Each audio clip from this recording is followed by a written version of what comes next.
Africanco en débat.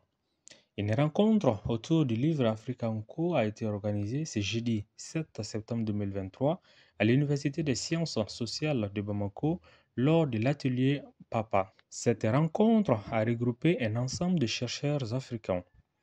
Africanco ou la bibliothèque coloniale en débat est coédité par Mamadou Diawara, Mamadou Diouf et Jean-Baptiste et Jean-Bernard Ouedraogo.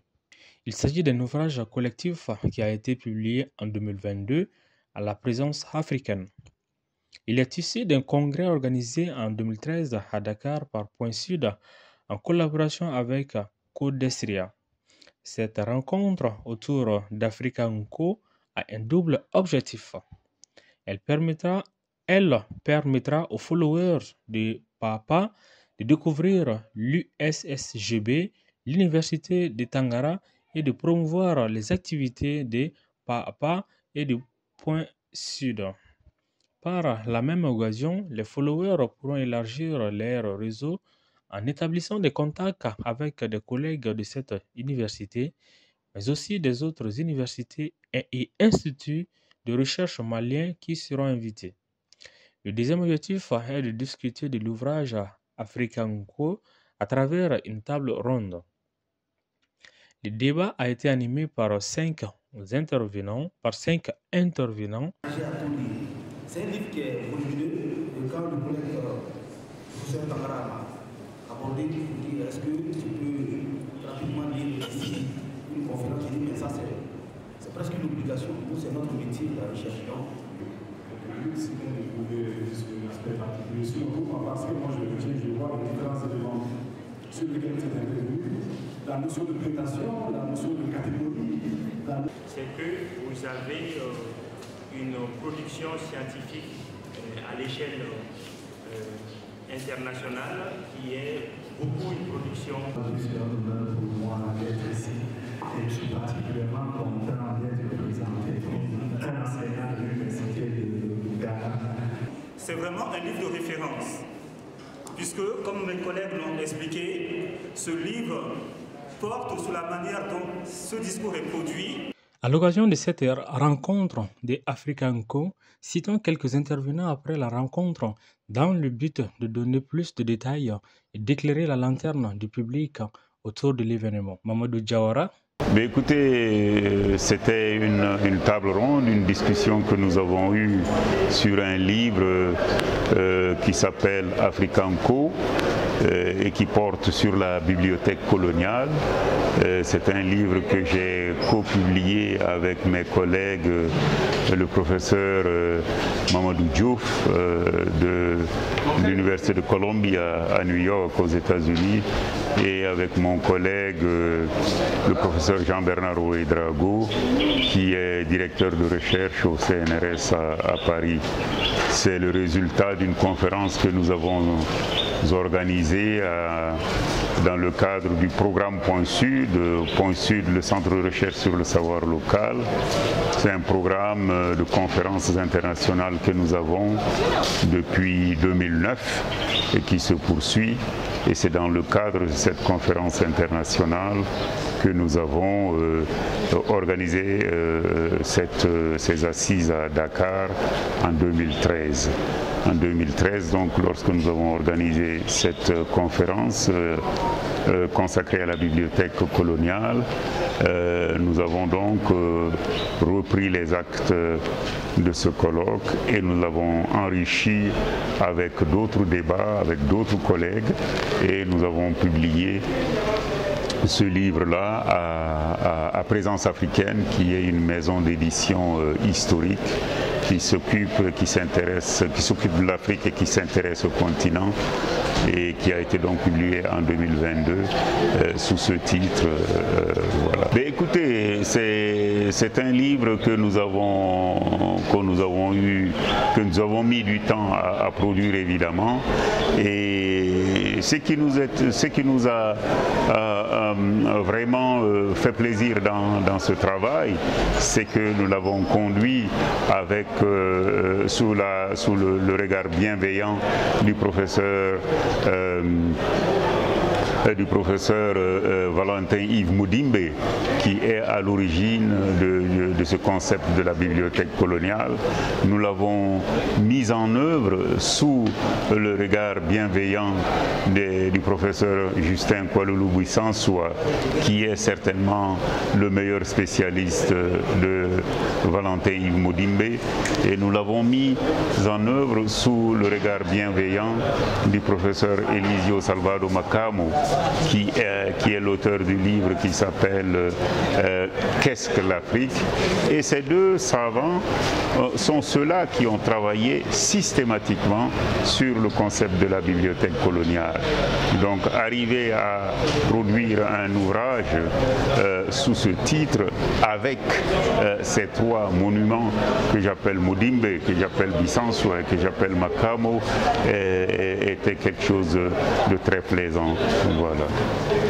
Mais écoutez, l'objectif de ce travail, comme je vous disais, c'était cette conférence que nous avons organisée, une conférence à laquelle ont assisté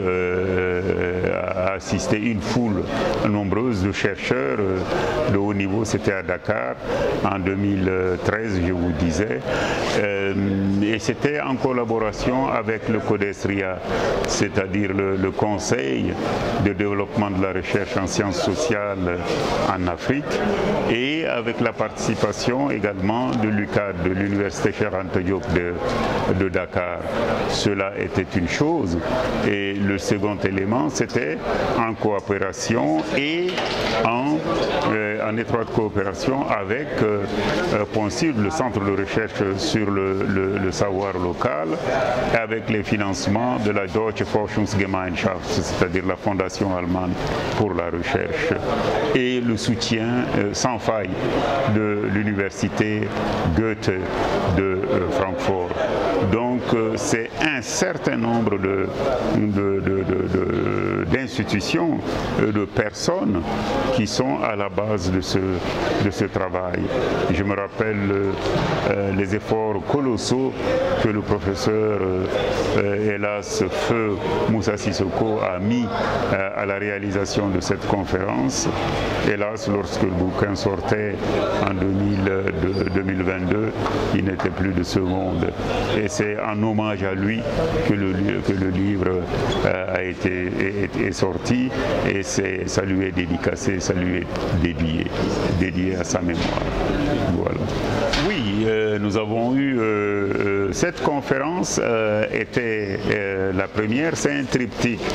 Et ensuite, nous avons eu une conférence sur les questions de traduction, puisque là, nous parlons de la bibliothèque coloniale.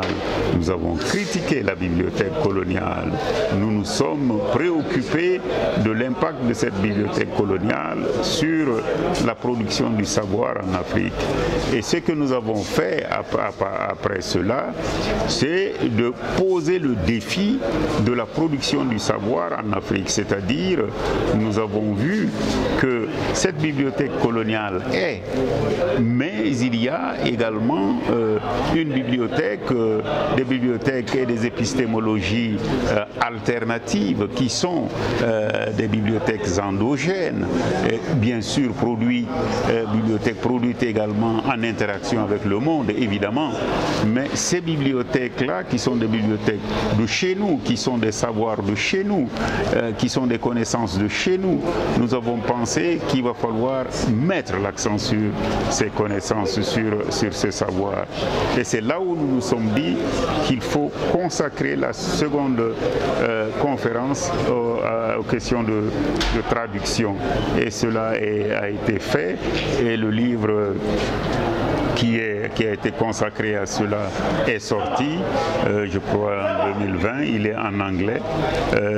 Et ensuite, nous avons une autre conférence qui a porté sur les questions de réflexion sur les questions plutôt de production du savoir localement. Et cette conférence également a eu lieu, et celle-là à Bamako. Les deux premières ont eu lieu à Dakar, et la troisième a eu lieu à Bamako, et nous attendons une publication également à ce sujet. Le mot de la fin, écoutez, c'est ce que je disais au aux étudiants et étudiantes que nous venons de voir grâce à cette invitation gracieuse de la faculté des sciences économiques et de gestion. Le mot de la fin, c'est justement prendre au sérieux ces connaissances, ce savoir local. Je dirige avec mon collègue le professeur Tcheman Diara un centre qui s'appelle le Point Sud, le centre de recherche sur le savoir local à Trogobou. Nous pensons que ce savoir local, nous sommes bien obligés de le prendre au sérieux.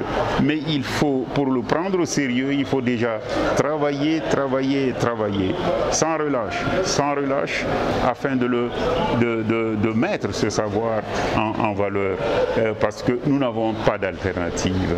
Alors travailler, c'est ce que je dirais à la jeune génération montante. Merci. Issouf Binaté, ancien chercheur de la Côte d'Ivoire. Ça fait 4 ans maintenant qu'on vient à Bamako dans le cadre de notre programme PAPA. Et nous sommes à la dernière année et nous avons voulu, dans le cadre de nos activités, étendre l'espace qui nous sert de lieu de rencontre à l'université. Et l'université qu'on a trouvée et le département qu'on a trouvé, ça a été le département d'économie, où nous avons des collègues avec qui nous sommes entrés en discussion pour pouvoir échanger sur tout ce qu'on a appris jusque-là. Et aujourd'hui, la rencontre a porté un peu sur la bibliothèque coloniale à travers l'ouvrage Africa Nko, qui a réuni, comme vous l'avez vu, assez d'étudiants, et vous avez vu un peu les débats qui ont été suscités et tout ça, et nous pensons que c'est quelque chose de super intéressant, élargir l'espace de nos rencontres qu'on avait jusque-là en 4 murs à cette audience aussi large que constituent les universités à travers les étudiants et les collègues du département d'économie. On pourrait dire, alhamdulillah, ça va. Parce que l'idée c'était d'avoir des échanges fructueux avec les participants. Et sur ce point-là, on pense que l'objectif est atteint. Sur le plan de la mobilisation, effectivement, il y avait de l'engouement. Vous avez vu les étudiants, ils étaient là. Et au niveau des collègues également, ils étaient là. Le doyen était représenté, les collègues du département étaient représentés. Et les collègues qui étaient à la table des séances pour tenir l'activité autour du livre ont été aussi à la hauteur. Et je pense que sur ces 3 points-là, nous avons été à la hauteur. Et je suis content.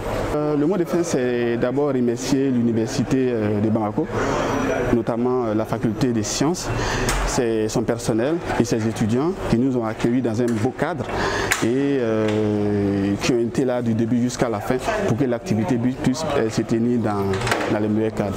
Et l'objectif, c'est qu'on continue dans cette dynamique de relations entre enseignants de différents pays, parce que le programme réunit 15 chercheurs qui viennent de 8 pays. Et le fait de venir ici, c'est de mettre en relation les enseignants de ces pays-là et les enseignants d'ici, de sorte qu'on puisse porter très loin le projet du PAPA qui a été initié par nos aînés, dont Diawara qui vient de vous parler tout à l'heure. Donc c'est ça vraiment l'un des objectifs. Et je pense que sur ce point-là, nous sommes bien partis et j'espère que les années à venir, on va avoir parmi les fellows beaucoup d'étudiants venant de votre département et des autres départements de Bamako. Et Mahamadou Aroubi, étudiant en licence 3 à la FSEC. Le but de ma présence à cette rencontre-là, c'est comme le nom le dit, le nom même du livre, Afrique Nko. L'Afrique qui s'est dit, moi j'ai voulu prendre part à cela pour pouvoir entendre ce que ces auteurs-là ont à dire sur l'Afrique. L'Afrique, c'est l'Afrique autrement, l'Afrique qui n'est pas celle décrite dans la bibliothèque coloniale justement. Oui, quelque part oui, mes attentes ont été comblées de par les réponses, de par aussi les panélistes qui étaient là, qui avaient partagé aussi avec nous ce qu'ils avaient retenu du livre, de leur lecture, et les auteurs aussi qui nous avaient honorés de leur présence et en répondant aussi à nos différentes questions qu'on leur avait adressées. Donc j'étais content d'être venu ici, j'avais appris beaucoup de choses, fait des connaissances également. Alors le message que j'ai adressé à tout le monde, aux professionnels, aux étudiants, à tout le monde, à tous les Africains, c'est chercher à acquérir ce livre-là, Unco, Africa Unco, les découvrir surtout afin de connaître ce qu'il y a dans le contenu. Parce que c'est rare de trouver des livres qui sont écrits par les Africains et qui parlent de l'Afrique, de qui est l'Afrique réellement, de qui est l'Afrique sous la période coloniale, de qui est l'Afrique avant la colonisation. Nous avons besoin de ça en tant qu'Africains, nous avons besoin de ça, nous avons besoin de nous connaître qui nous sommes réellement pour pouvoir affronter le monde ou pour pouvoir contribuer à améliorer les conditions de vie, non seulement de nos populations, mais aussi à contribuer à faire évoluer la technologie qui est à une vitesse phénoménale. Donc sincèrement, découvrir ces livres-là, les lire, nous interroger sur qui nous sommes et avoir des éléments de réponse pour pouvoir avancer. La rencontre a pris fin par une exposition du livre intitulé Africa Unco en débat, en présence des invités et participants. Vivement la prochaine rencontre.